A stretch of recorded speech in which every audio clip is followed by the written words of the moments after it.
ਇਹ ਵਲੀ ਅੱਲਾ ਦੀ ਗੇਮ ਹੀ ਹੈ। ਜਿਹੜਾ ਤੇ ਬੰਦਾ ਖਰਾਬ ਹੋਏਗਾ ਉਲਟ ਪਾਸੇ ਜਾਏਗਾ ਤਗੜਾ ਹੋ ही नहीं सकता। तो यह तो जिन्हें शरीफ रहना उन्हें तगड़े होना, नमाजी परहेजगार रहना, मेहनत करनी उन्हें तगड़े होना। मेरे नाल इस टाइम यूसुफ पहलवान चैंपियन पाकिस्तान और अज बड़ा तारीखी मौका था कि लाहौर के अखाड़े दोबारा बहाल हो जा रहे हैं। मोती गेट के अखाड़े प्रोग्राम हो रहे हैं। भाई की हाल चाल है, ठीक हो जी? अस्सलाम वालेकुम। ये अज बहुत ज्यादा खुशी का दिन है कि ठीक 22 साल बाद इतने कुश्ती हो रही है। 22 साल पहले आखिरी कुश्ती मेरे भरा शाहद पहलवान ने घुली सी, उस तो बाद कुछ दहशतगर्दी का दौर आया जिसकी वजह तो अंदरून शहर खत्म हो गया कल्चर। 22 साल बाद मेरे बड़े भाई मलक जमान नसीब सदर आजम क्लास मार्केट उन्होंने कुश्तियों का इनकाद किया।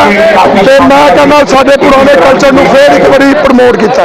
कुछ महंगाई का दौर आ गया, कुछ हुकूमत की सपोर्ट नहीं, बाहर के मुल्कों जाओ हुकूमत सपोर्ट करती खिलाड़ियों इतने वो कल्चर नहीं आ। लेकिन अज देखो एक ताजर नौजवान ताजर ने कदम चुकया स्पोर्ट्स से, खासकर भलवानों के सिर से हथ रखा, मुकाबले कराए तुम देख रहे हो। इंटरनेशनल मुकाबलों तो भी वध है इतने। तो इंशाअल्लाह ताला प्रमोट होएगी इस काम नाल भलवानी। देखो जी एक बड़ी मेहनत वाली गेम है, माड़ा बंदा अफोर्ड ही नहीं कर सकता। तो गरीब आदमी मेहनत करता लेकिन इस पासे वो पूरा नहीं कर सकता। अमीर आदमी मेहनत नहीं चल सकता। बहुत महंगी गेम है, दुनिया की महंगी तरीन गेम होएगी। अपना खुराक यही होंगी किलो बदाम हो जाए रोज, नाल मसाले, नाल कोई मुरब्बे हो जाए, नाल मक्खन हो जाए, नाल कोई अद्धा किलो कम अज कम गोश्त होए, जिद कोई अध पा देसी घ्यो हो, रात को सौन लगे कि भलवान मामूली 2 गिड़वियां दुध मालिश होए। जो आम खर्चा ना मैं तुम्हें मामूली दस रहा 4-5 हज़ार रुपये का एक दिन का, तो गरीब आदमी नहीं क्या कर सकता। चैंपियन पाकिस्तान होवो ना, असी महकमे में लाने, साडा महकमा हर चीज़ देंदा, उस टाइम सानू तरक्की देंदा। माँ बाप वालों खेलना सानू प्रमोशन मिलती है, अल्लाह ताला ने सानू बाप ने हर चीज़ मुहैया की जी। यह गेम ऐसी है, यह शरीफ यह वली अल्लाह की गेम ही है। ਜਿਹੜਾ ਤੇ ਬੰਦਾ खराब होएगा उल्ट पासे जाएगा तगड़ा हो ही नहीं सकता।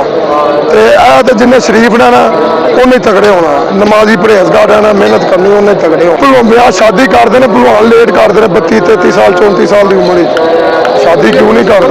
जिंदगी देखो बड़े क्रैशिज देखे ने, बड़ी मेहनत की है। तो जो बाप डालों आया बड़ी स्ट्रगल की महकमे होने लग्या, तो फिर इंशाअल्लाह ताला अल्लाह के हुक्म नाल जिते हैं, स्ट्रगल की है, हर मुकाबले स्ट्रगल करके जित के अगे आए। एवं नहीं असी अगे आए, बाहर लड़े अपने India, Nepal, Bangladesh, Korea, Thailand, Tajikistan सारा लड़ के आए हैं। गड्डी भी है, मोटरसाइकिल भी है, शुक्र है, लेकिन अपनी मेहनत नाल कीता सारा कुछ। ऐसे पूसे उस नहीं कि तुसी गेम के हिसाब नाल इंज करो। देखो ना जी ताजर ने हथ रखा ना भलवानों के उत्ते, माली तौर पर बस यही है, घर गृहस्थी पूरी हो जाती। बस अज भी इंशाअल्लाह ताला मुकाबला होएगा, तो मज़ा आएगा। तुम आवाम देख लो, आवाम 22 साल बाद इतने मज़ा लैन लगी अंदरून शहर कल्चर सैडा से कुश्ती होंदियां रही ने, लेकिन अंदरून शहर 22 साल बाद कल्चर दोबारा खुलन लगा।